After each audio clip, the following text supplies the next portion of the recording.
So the Bloor Hot Dog Cinema, before its current incarnation, used to be the Bloor Cinema. It was a long-time repertory house, and for the past 25 or 30 years have been screening second-run feature films, mainly studio films, after their normal run. In the summer of 2011, the cinema was bought by new ownership, a company called the Blue Ice Group, and Hot Docs has partnered with them to help revitalize the cinema.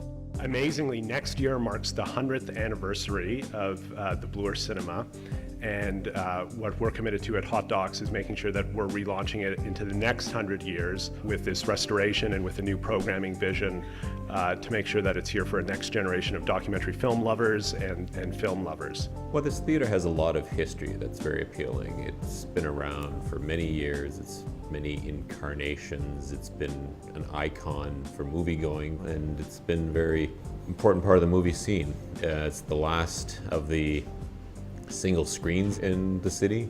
It was never converted into two cinemas by switching the balcony over to another cinema. It's just been very much a part of that whole movie-going experience. It's weathered the storm of video and new media, all that stuff, and it creates very much an atmosphere. I think it's got a feeling that the audience takes away from it. When they're watching a film here, they're really they're watching it together.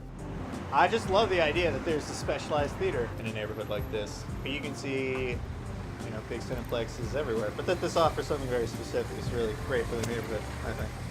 It's cool. I mean, to have a cinema dedicated to documentaries, it's pretty rare. I don't think there's many others. We're really proud of a lot of the technical achievements that we've brought into this building. The screen is 30% larger. We've adapted all of the facilities with the state-of-the-art digital projection and sound equipment.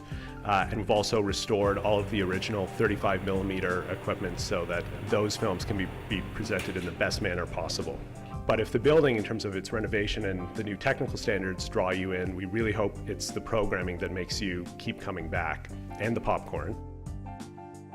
With Hot Docs, and Hot Docs being a documentary film festival, our priority is very much about focusing on programming docs, which is definitely different than what the Bloor used to be.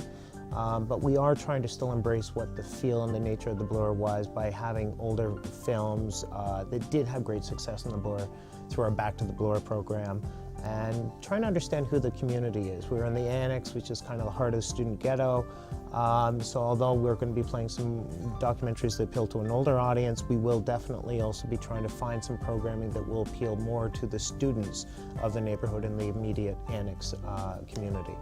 You could easily get lost in all of the suggestions out there, and I think that's the part that I've personally found the most challenging initially, is just being able to balance what my initial ideas were and the ideas of what Hot Docs wanted to do with this festival based upon what everyone else is hoping and dreaming this space will become. I'm a firm believer that there are things that we're going to try doing here at the cinema that may not work, but I think everyone's kind of embraced that fact that we're in a beta test period, and this is a good time to try things out, see who our audience is, and adapt accordingly. I mean, I think that's true for any business that's going to succeed today, that you have to be flexible with your business model, with your programming, to ensure success.